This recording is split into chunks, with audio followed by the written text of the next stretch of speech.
Hello everyone, today I'll be narrating 3 new creepy stories that I found off of Reddit. I hope you enjoy this video. If you do, consider liking this video and subscribing to my channel. But without further ado, let's get straight into these stories.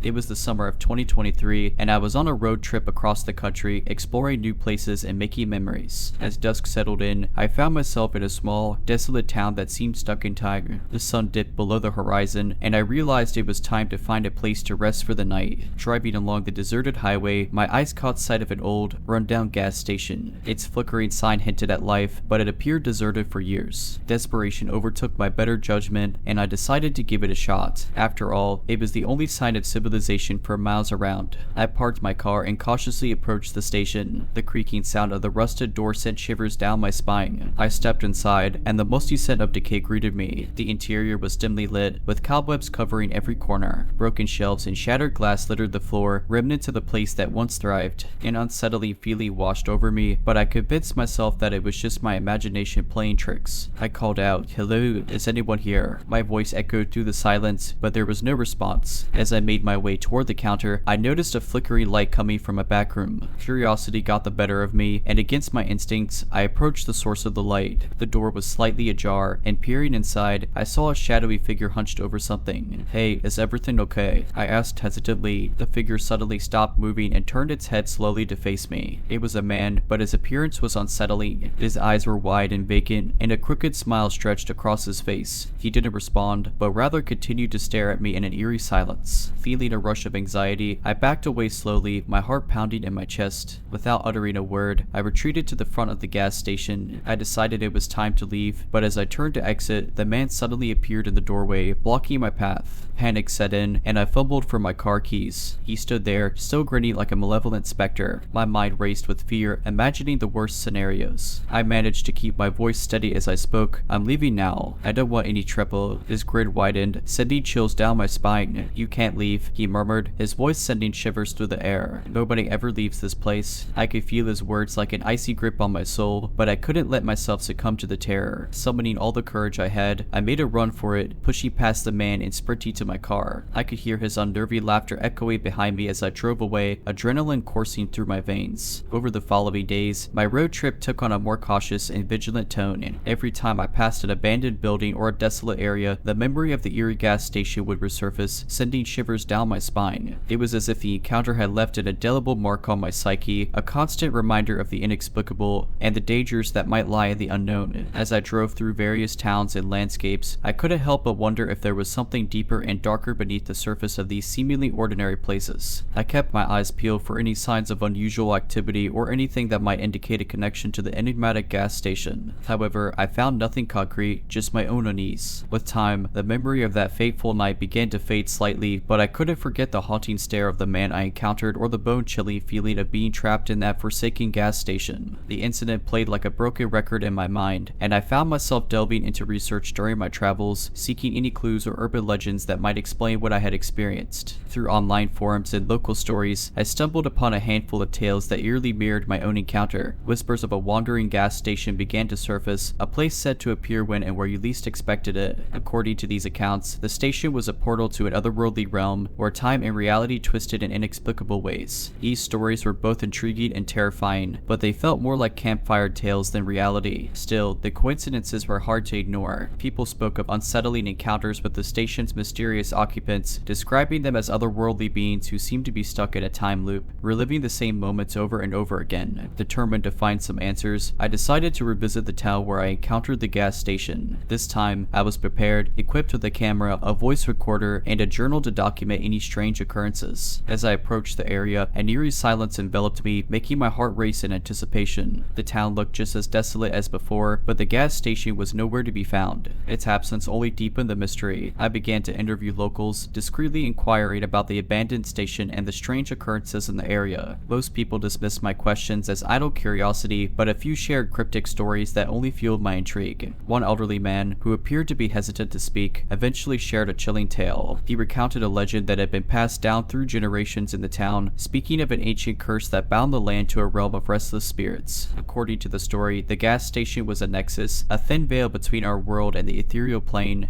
where lost souls wandered aimlessly. As the day turned to dusk, I decided to spend the night in the town, hoping to witness anything out of the ordinary. I parked my car near the area where the gas station had once stood and set up my equipment. The hours crept by slowly, and my mind began to play tricks on me as I imagined shadows moving in the darkness. Just as I was considering giving up, a faint, ethereal glow appeared in the distance. My heart skipped a beat as the glow intensified, taking the shape of an old-fashioned gas station sign. It couldn't be. The gas station was gone, but there it was, materializing before my eyes like a haunting apparition. My hands trembled as I started recording and photographing the eerie scene. The sign flickered, and the station seemed to waver like a mirage. As I approached, I could hear faint whispers carried by the wind, voices of the lost and the restless. Against my better judgment, I entered the station, drawn by an inexplicable force. Inside, time seemed to lose its meaning, and the air grew thick with a sense of foreboding. The same hunched figure from before emerged from the shadows, still wearing that haunting smile. This time, I resisted the urge to flee. Instead, I mustered all my courage and asked the question that had been haunting me since that night. What is this place? Who are you? The figure's vacant eyes locked onto mine, and his voice echoed with a strange mixture of sorrow and malevolence. We are the forgotten, the ones trapped between worlds. We yearn for release, but the curse binds us here. In that moment, I felt a surge of empathy for the lost souls trapped in this timeless purgatory. I couldn't help but wonder if there was a way to freedom, to break the curse that held them captive. As I continued to explore the gas station, I found old journals and artifacts, shedding light on the history of the place and the people who once inhabited it. It became clear that the station was more than just a gateway. It was a focal point for lost souls and unresolved mysteries, a limbo that held them in perpetual torment. But before I could uncover more, a powerful gust of wind swept through the station, and the apparitions began to fade. The figure warned me to leave before it was too late, as if the station itself was closing its doors to our world once more. With a heavy heart, I stepped back out into the night, the gas station vanishing behind me. As I drove away, I knew that my encounter with the wandering gas station had changed me forever. I now carried the burden of knowing about the lost souls stuck in that timeless purgatory, yearning for freedom. Though I might never have all the answers or fully comprehend the mysteries of that place, I couldn't forget the haunting faces and voices that echoed in my mind. The encounter had opened my eyes to a hidden world that existed just beyond our perception, a world of forgotten souls and inexplicable occurrences. And it was a world I could never let myself forget, no matter how much I wished to leave it behind. This chilling encounter took place not too long ago, and the memories still send shivers down my spine. I was an avid nature lover and enjoyed taking long walks in the woods near my house. It was my way of escaping the stress of everyday life and finding solace in the tranquil beauty of nature. One evening, unable to sleep, I decided to take a late night walk in the forest. It was a clear night, and the moonlight cast an eerie glow over the trees, creating strange shapes and shadows that seemed to dance around me as I walked. As I meandered through the familiar trails, I couldn't shake the feeling that I was being watched.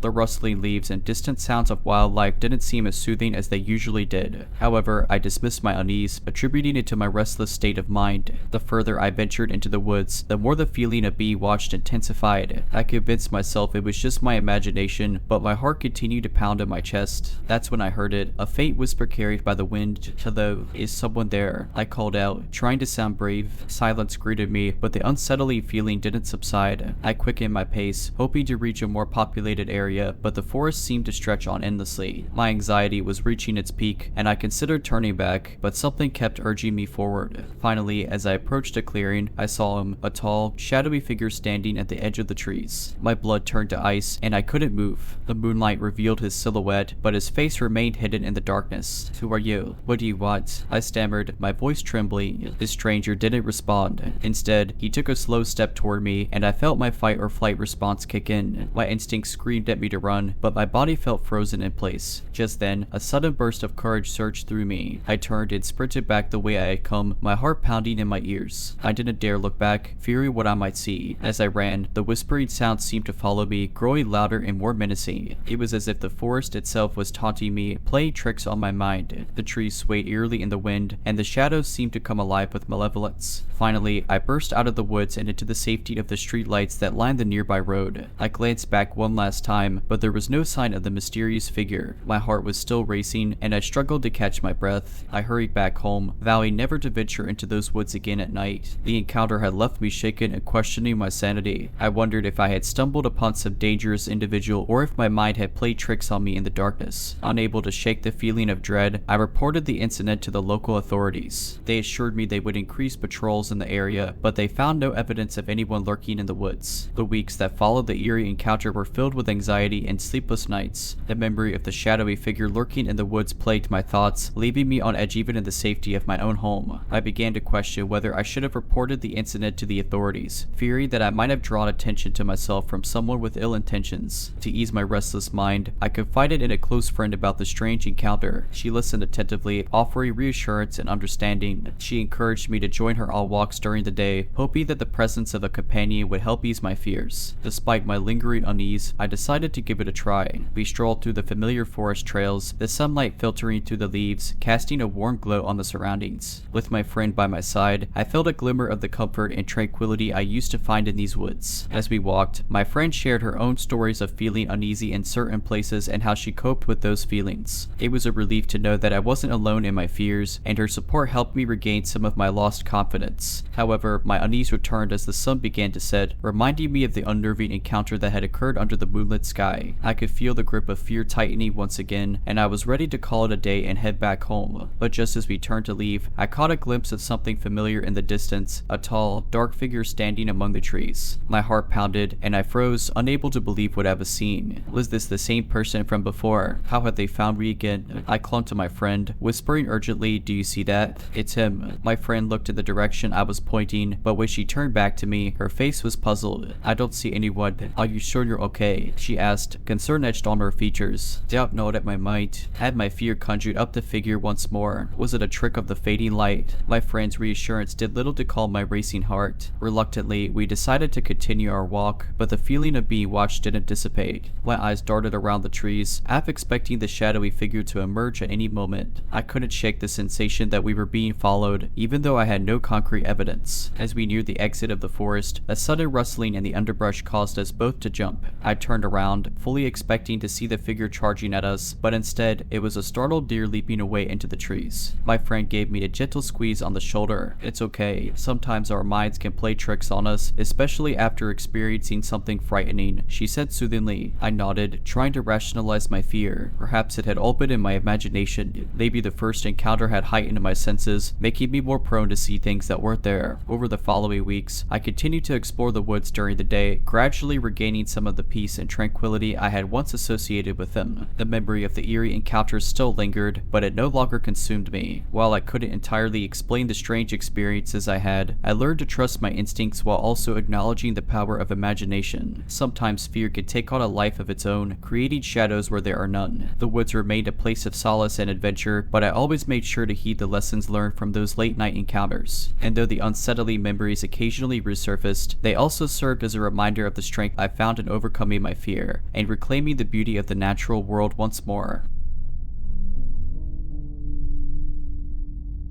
This unsettling story happened to me during my first year of college when I moved into a shared apartment near campus. The apartment complex seemed like a typical college housing option, nothing out of the ordinary. Little did I know that my new roommate would turn my life upside down. At first, everything seemed normal. I was excited to start this new chapter of my life and looked forward to getting to know my roommate better. Let's call her Sarah. She was friendly, cheerful, and we hit it off right away. However, as the days passed, I noticed peculiarities about her behavior that left me feeling uneasy. Sarah had a habit of disappearing for long stretches without any explanation. At times, she would be out for days without a word, and then she would return as if nothing had happened. When I asked about her whereabouts, she would brush it off, claiming she was visiting friends or spending time at her family's place. As weeks turned into months, her absences became more frequent, and she began to withdraw from our circle of friends. It was as if she had a secret life outside of the apartment, one she didn't want anyone to know about. One evening, as I was studying in my room, I overheard Sarah talking on the phone. She spoke in hushed tones, and although I couldn't make out the details, her conversation sounded intense and secretive. The hair on the back of my neck stood up, and I couldn't shake the feeling that something was seriously off. Curiosity got the best of me, and one day, while she was out, I decided to look around her room. I felt guilty invading her privacy, but my gut feeling told me that I needed to find out what was going on. Inside her room, I found stacks of notebooks filled with what seemed to be coded writings and obscure symbols. It was like nothing I had ever seen before. The room was cluttered with strange strange trinkets and items that seemed to hold hidden meanings. My heart raced as I realized I had stumbled upon something much deeper and more sinister than I could have ever imagined. I didn't know what to make of it all, but I knew that Sarah was involved in something that went far beyond ordinary college life. Despite my fears, I didn't confront Sarah directly. Instead, I discreetly asked around campus, trying to gather information about her mysterious activities. Some mentioned her involvement in strange rituals and gatherings late at night, while others spoke of her fascination with the occult. I couldn't shake the feeling that I was in over my head. The more I delved into the mystery, the more I feared for my safety. I didn't know who I could trust or what secrets Sarah might be hiding. One night, as I lay awake in my bed, I heard muffled voices and chanting coming from the living room. Fear gripped my heart, and I realized that Sarah had brought her secretive practices into our apartment. I decided that I couldn't stay there any longer. I packed my belongings in a haste, making sure to leave no trace behind, and moved out without saying a word to Sarah. I found a new place to live, far away from the darkness that had enveloped my old apartment. After moving out of the apartment, I tried my best to put the unsettling experience behind me. I focused on my studies and surrounded myself with friends who brought positivity into my life. Still, the memory of Sarah and her mysterious activities lingered in the back of my mind like a haunting shadow. As the months passed, rumors about Sarah's bizarre behavior spread around campus. Some claimed to have witnessed her participating in peculiar ceremonies late at night, while others spoke of strange symbols and writings she would display in public places. I found solace in confiding in a close friend who had known Sarah before she became reclusive. To my surprise, my friend admitted that she had also noticed peculiar changes in Sarah's behavior during their time as roommates. She had moved out early on, feeling uncomfortable around Sarah's newfound fascination with the occult. We couldn't help but wonder what had happened to Sarah to lead her down such an unusual and unsettling path. Some speculated that she had fallen in with a fringe group, while others believed she might have encountered something dark and dangerous during her absences from the apartment. Despite our curiosity, we knew better than to delve further into Sarah's secrets. It was clear that whatever she was involved in had the potential to be harmful, and we were not equipped to confront such mysterious forces. In an attempt to find closure, we decided to reach out to Sarah's family. We discovered that she had cut off communication with them, leaving them deeply concerned about her well-being. They were as puzzled and worried as we were, desperate to understand the changes in their daughter. Months turned into a year, and Sarah's strange presence became more like a ghostly legend around campus. Few had seen her, and those who had reported that she seemed like a shell of her former self. It was as if she had become a different person entirely. One day, an email circulated campus announcing that Sarah had withdrawn from the university. No explanation was given, leaving us all to wonder what had happened to her. Her abrupt departure only added to the air of mystery that surrounded her. As time passed, the rumors about Sarah's occult involvement subsided, but the unsettling memories remained etched in the minds of those who had encountered her during that dark chapter. I eventually graduated and moved on with my life, but I couldn't help but feel a tinge of sadness for Sarah. Whatever path she had chosen led her to a place of isolation and darkness, and I hoped that one day she would find her way back to the light. The encounter with Sarah changed me in profound ways. It taught me to be cautious about the people I trust and to listen to my intuition when something feels off. I realized that some mysteries are not meant to be solved and that it's okay to walk away from situations that bring discomfort and fear. The story of Sarah and her enigmatic journey is a haunting reminder that the human mind is a labyrinth of secrets, and sometimes we can never fully comprehend what lies within another person's soul. As the years pass, her memory remains a reminder that some encounters can forever alter the course of our lives, leaving us with more questions than answers and a deeper appreciation for the fragility of our own minds. Alright, but that's it. I hope you enjoyed these 3 stories. If you did, consider liking this video and subscribing to my channel. But as always, have a nice day.